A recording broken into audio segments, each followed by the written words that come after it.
नमस्कार Nepalese Association of Victoria को तर्फबाट म आलोक पौडेलको तपाईहरुलाई बाचा गरे बमोजिम फोकल पोइन्ट न्याब्स फोकल पोइन्ट सिरिजको एपिसोड 15 लिएर फेरि तपाईहरु समक्ष उपस्थित भएको छु। हाम्रो यो कार्यक्रमको प्रमुख उद्देश्य भनेको हाम्रो कम्युनिटी मेम्बरहरुलाई हाम्रा आफ्नाहरुलाई थोरै जानकारी दिउँ कुनै पनि टपिकको बारेमा भन्ने र आजको हाम्रो टपिक हो काउन्सिल इलेक्सन। काउन्सिल इलेक्सन आइरहेको छ, त्यसमा हाम्रो अधिकार के हो, त्यसमा हाम्रो दायित्व के हो, हामीले किन भोट दिने, कसलाई भोट दिने, भोट दिएर हामीले के पाउँछौं, भोट दिएनौं भने हामीलाई के कस्तो सजाय हुन्छ कि फाइन पेनल्टी के हुन्छ भन्ने सम्बन्धी आज हामी कुराहरू गर्नेछौँ। र आजको हाम्रो विज्ञ we do have a special guest. As you can see already, he is here with us. I'll just give you a brief introduction. हाम्रो आजको विज्ञको शुभ नाम छ कर्नर सोन ओ राइली। मैले अलिकति प्रोनाउन्सिएसन मिस्टेक गरेँ होला, उहाँले फेरि सचाउनुहुन्छ हैन। उहाँ चाहिँ ड्यानिडोङ काउन्सिलमा विगत 12 वर्षदेखि काउन्सिलर भएर चुनाव जितेर काउन्सिलर भएर काम गर्दै आइरहनु भएको छ र एक साल चाहिँ उहाँले सिटी अफ ग्रेटर ड्यानिडोङको मेयरको पद पनि सम्हालिसक्नु भएको छ। र आजको यो एपिसोडमा काउन्सिल इलेक्सन सम्बन्धी हामीलाई आवश्यक इन्फर्मेसन दिन दक्ष पनि हुनुहुन्छ, योग्य पनि हुनुहुन्छ र हामीलाई साथ दिनलाई समय मिलाएर आइदिनु पनि भएको छ। तपाईहरु समक्षबाटै कलेक्ट गरेको क्वेशनहरु यहाँ मसँग छ, त्यो क्वेशनहरु म उहाँसँग राख्ने छु। यो कार्यक्रम पछि पनि तपाईहरुलाई केही क्वेशन सोध्न मन छ भने हामीलाई जानकारी दिनुहोस्, फेरि पनि सोन सम्बन्धी अथवा अरु कुनै विषय सम्बन्धी तपाईहरुको प्रश्न पुर्याउने हामी काम गर्नेछौँ। तर यो हाम्रो कार्यक्रमको उद्देश्य भनेको बेसिक इन्फर्मेसनहरु दिने मात्रै हो। कुनै तपाईहरुलाई प्रोफेसनल एडभाइस चाहियो भने चाहिँ अरु प्रोफेसनलहरुसँग सम्पर्क गर्नु पनि सक्नुहुनेछ। स्पेसिफिक इन्फर्मेसन चाहियो भने चाहिँ प्रोफेसनलहरुसँग सम्पर्क गर्दा ठीक हुन्छ। आजको हाम्रो कार्यक्रमको उद्देश्य भनेको चाहिँ बेसिक इन्फर्मेसन दिने काउन्सिल इलेक्सन सम्बन्धी। अब धेरै ढिला नगरिकन कार्यक्रम सुरु गरौँ। म सोनलाई नै छोटो इन्ट्रोडक्सन दिने अवसर दिन्छु र त्यसपछि क्वेशन एन्सरको सेसन सुरु हुन्छ सदा चाहिँ। Son, welcome to the show. Thank you. Thank you for your valuable time. Right, I have given a little intro in our own language, but I'm not sure how right I was, so I'll just let you give a quick introduction about yourself to our community. Yeah, sure. Okay. Well, I'm Sean O'Reilly. I've been elected to Greater Dandenong Council since 2012. So that's 3 terms of 4 years. So each council term that we get elected to is 4 years. I was also elected the mayor of the city of Greater Dandenong in 2015, and I live in Springvale. Okay, that's great. Thank you, Son. Thank you for a brief intro, and thank you for being with us here today. Our community and Nepalese Association of Victoria really appreciates your time. Thank you. Okay, let's start with the questions that are collected from our community. It's just what we are seeking is general information. Understood. Okay, so let's just start right from the beginning. All right, this is the first question, and I think it's one of the most important questions as well. What is the purpose of council election? Okay, so the purpose of a council election is that everybody in the community gets to choose who they want to represent them in the running of the council. Now, the role of a councillor is I find is quite sometimes misunderstood.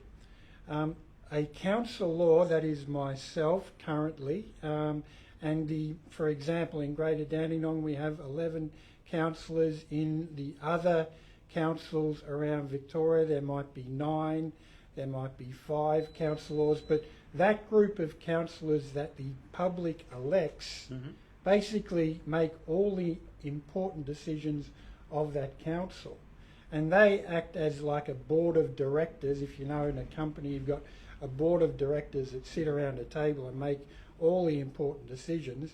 That group of councillors that the public selects make all the important decisions, such as how much in the budget to spend on roads, how much in the budget to spend on libraries. Should we spend less money on playgrounds, or should we spend more money on building a new aquatic facility? So the councillors that are elected make those important decisions, and they also make decisions on council policy. So, you know, how many trees should the council plant in the next 12 months? Things like that. So the role of a councillor is very important, and the purpose of a council election is for the public to choose who they want to represent them in the running of the council. Okay, so every council could have different policies. Absolutely, yes. Okay. Yeah. Yeah. All right. Cool. And so the next question is kind of related to the first one. It says, what is involved in a council election, right? You mentioned that board of director. Yep. So tell us more about that part. Like, what's involved in choosing, like, who sits where? How is that figured out? Okay, so the structure of the council, as I've described, is that, you know, you elect in Greater Dandenong 11 councillors for an example, to sit on the board of the council, if you like, to make those important decisions. Those councillors also choose who the CEO, the Chief Executive Officer of the council, will be. So as a councillor with the other group of councillors, we choose the CEO. Okay. And the CEO handles all the day-to-day running of the council. So, you know, they're there in the office 9 to 5, taking all the queries, managing all the departments. As a councillor, I'm not involved in the day-to-day operation. In fact, I'm not allowed under the Local Government Act, I'm not allowed to get involved in the day-to-day operation of the council. Okay. I just sit back and make the important decisions, the broad sort of parameters on how the council will operate, and we delegate all the day-to-day operations of the council to the CEO that we've chosen. So and the CEO employs all the staff that are required for the council to operate. Yeah. To answer the direct question, what is involved in a council election is that basically every 4 years, that group of councillor representatives stop becoming councillor representatives. So, as for example, every 4 years. Every 4 years. So this Saturday, I think, I'm no longer a councillor, and the public gets to choose the new group of councillors. It might include me. If it may include someone new. That's basically you refresh or reset the group of councillors for the next 4 years. Yeah. And basically, what's involved in a council election is that anybody on the that is enrolled to vote can nominate themselves, or say anybody in the public can say, I want to run as a councillor, and put my name up and try and get enough votes so that I get in that position. So you don't need any minimum qualification to become a councillor. Yeah. Or any minimum amount of experience. All you need to be able to do is to convince enough people to vote you onto the council. Okay. But to be like, when we see, like, I live in Springvale, and then I've seen 3 choices that I have to vote. Yes. But how does that 3 came up to be there? Was that the only application? What if 100 people applied to be councillor? Yeah. So on the ballot paper, or if there was 100 people nominate to be a councillor, then you'd have 100 people on the ballot paper. Oh, wow. So there's no, you know, apart from a few minimum things, like you have to do an online course for 10 minutes or something like that. Okay. Apart from sort of some minimum checks and balances, basically anyone can nominate. Okay. And you know, we always encourage like a diverse group of people to nominate from different multicultural backgrounds, from different social stratas and income levels and things like that. So all the people that you see on your ballot paper Yeah. have paid the $250 deposit, Okay. which they'll get back if they get a minimum of I think it's 4% of the votes, Okay. and they're all listed, so you can choose any one of them. Okay. Yeah, that's good to know. So you mentioned the councillors are not involved in day-to-day operation. So normally, I think it's one of the questions that a lot of us would want to know as well. So all the councillors, do they normally have a day job somewhere else? Yeah, well, many do. So Okay. I do. I work in IT, and you'll find that many councillors have a day job, have a 9 to 5, Monday to Friday job. Some councillors might have retired from their day job, so they don't. But you'll find that many councillors do. The amount of compensation we get for our time as councillors is around about $45,000 a year. Okay. So, and what as far as a weekly number of hours I would spend realistically, it's mainly on a Monday night. We start about 5 p.m. Monday. We go through till about 9 p.m., 9:30 p.m. Monday, plus a few things. I would spend round about an average of 6 hours per week Okay. for my councillor duties. Oh, okay. That's another good thing. I actually thought, and there might be a lot more in our community as well, thinking they heaps more hours that the councils put in day-to-day operation. There we go. We learned something Well, new. I mean, the thing is, and with an elected position, it's really up to me Yeah. on how much time I want to spend. So you know, some councillors will go to every single community event, or they'll read every bit of paper that's given to them, so they can spend, you know, up to 20 hours a Yeah. week. It's really, with elected positions, Yeah. you don't have a boss. Okay. Yeah. So you're elected there until for the next 4 years. So how you do it, how much time you commit to it, is Yeah. really up to the person themselves. Okay, cool. All right, that's good to know. Let's move on to the next question now. It's again one of our community members' question. How is the council elections different from federal elections? So, well, I mean, the most fundamental difference between a council election and a federal election is they're two different. Well, one is your topmost House of Parliament in the nation, and they deal with different issues to council. So you'll find that in Australia we have 3 levels of government, Yeah. and there is a little bit of overlap on what they're responsible for, but mostly, for example, like the federal government, you're getting more national policies like immigration. They collect income tax. They manage the borders. A lot to do with like all your Centrelink benefits and that sort of thing. So all those top level national issues are handled in a federal, that you're electing your representative to for the federal election, and for local government you're electing someone to local council, and local councils mostly deal with things like parks, roads, libraries, community facilities, and all the sort of things that when you step outside around your local area. Yeah. And is there much interference from the federal government to the local council governments in terms of what they want to do, or? I'd say no. So because with their different spheres of responsibility, you wouldn't see much interplay between federal law or the federal government policy and local government policy. There is, depending on what it is, but generally there isn't.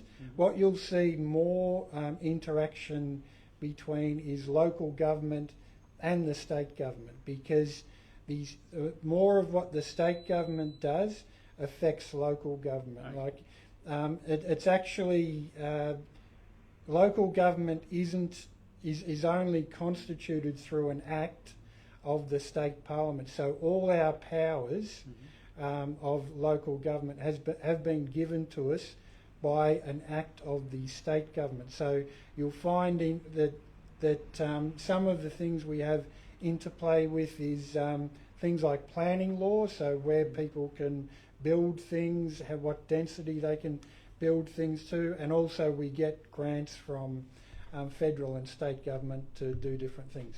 Okay, cool. That's good to know. All right, now next comes through more of individuals, like myself and a lot of our viewers there.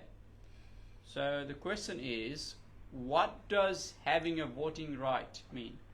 Okay, well it's interesting, and there's some history to this. So in Australia we have compulsory voting, and finding that it's quite unique in this country. We're not the only country with compulsory voting, but you find that a lot of the other sort of modern democracies, so like the US, England, they have voluntary voting. Yeah.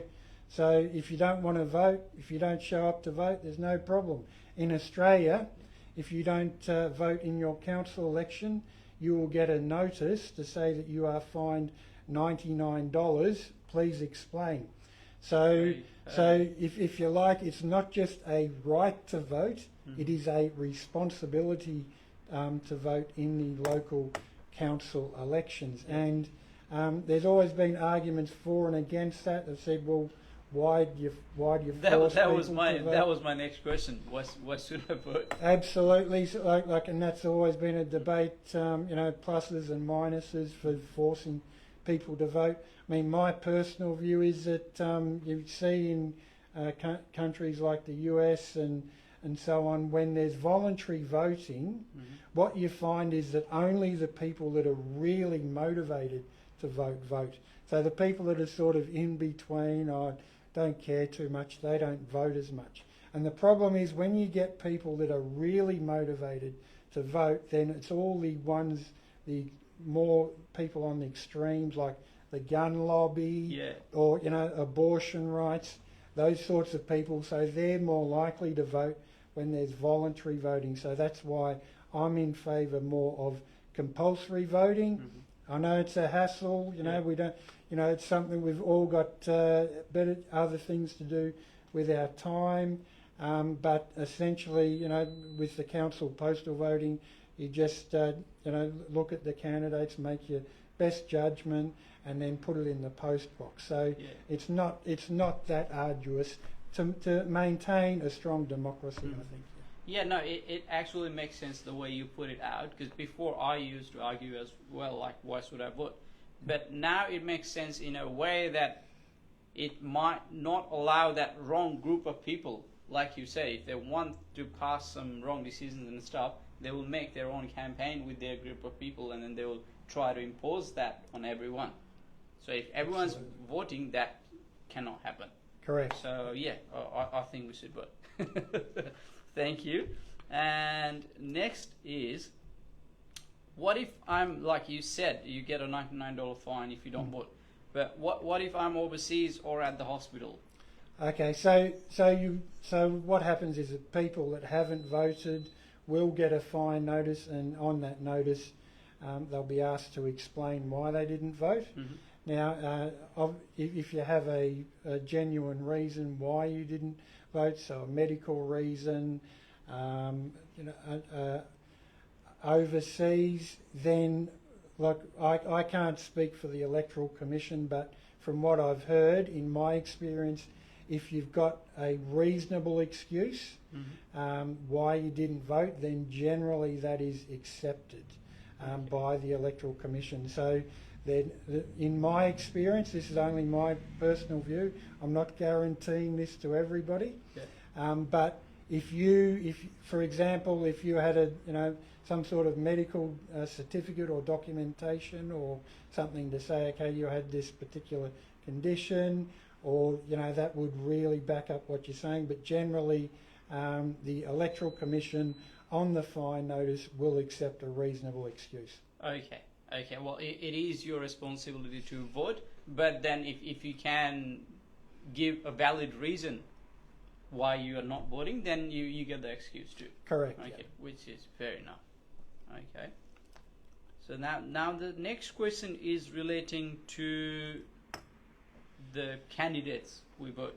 Who should we choose? So what's the best way? Because I don't, like, I'm talking in behalf of the community as well, and my personal understanding is as well, I don't have much time to go, do a big research about all the candidates.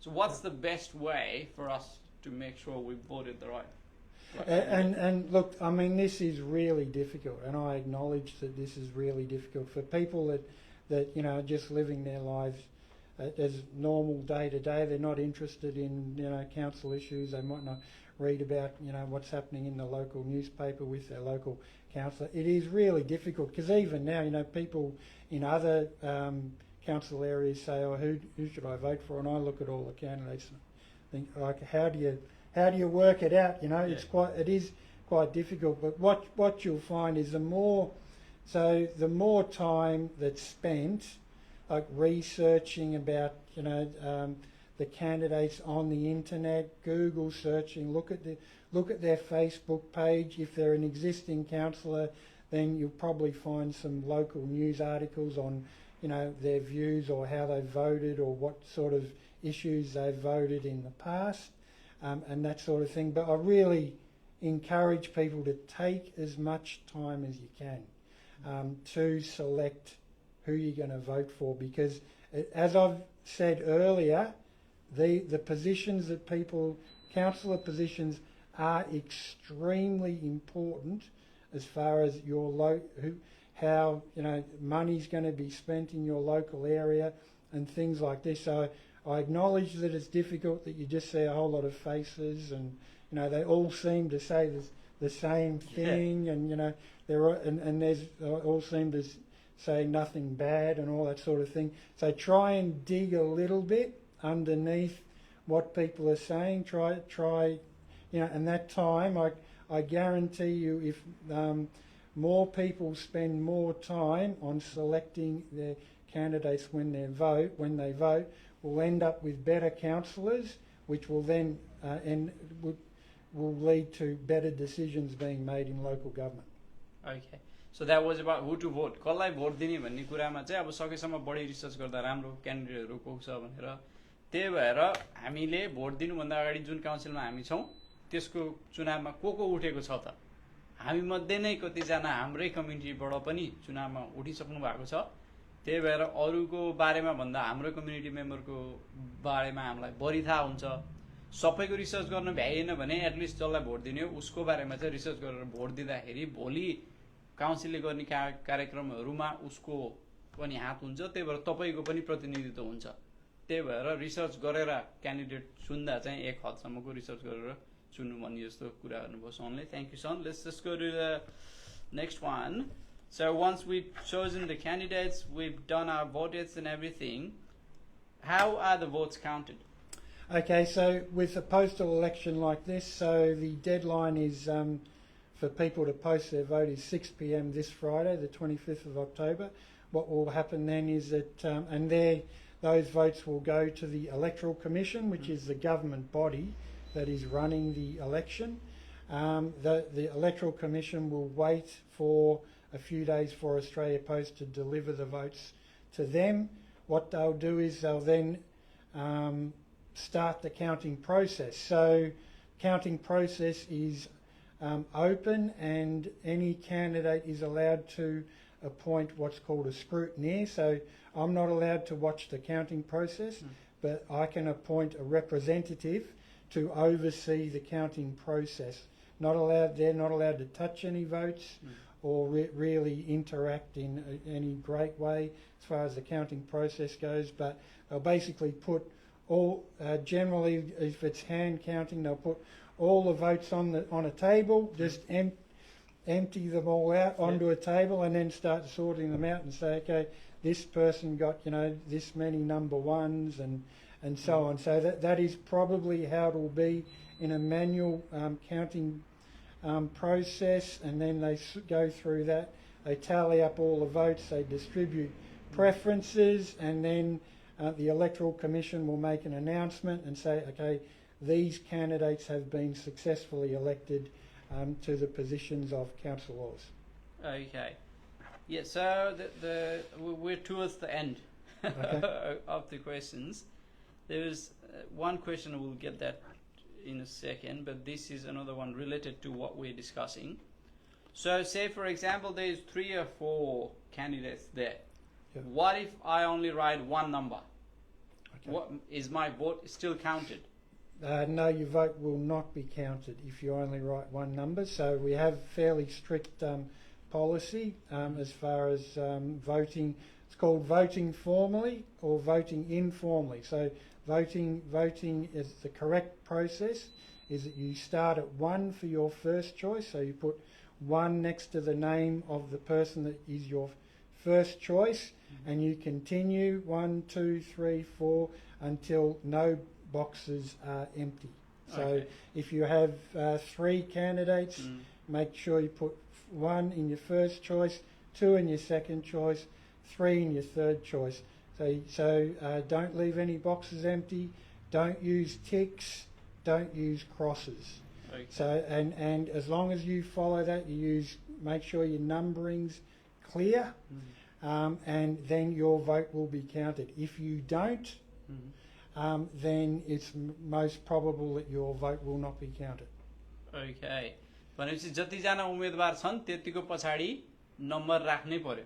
आफूलाई जो सबभन्दा बढी मन परेको छ उसलाई 1 number, त्योभन्दा अलिक कम मन परेकोलाई 2 नम्बर, 3 नम्बर, 4 नम्बर क्रम अनुसार नम्बर दिँदै जाने. तर जतिवटा उम्मेदवार छन् त्यति सबैको कोठाको छेउमा चाहिँ एउटा नम्बर हुनै पर्यो.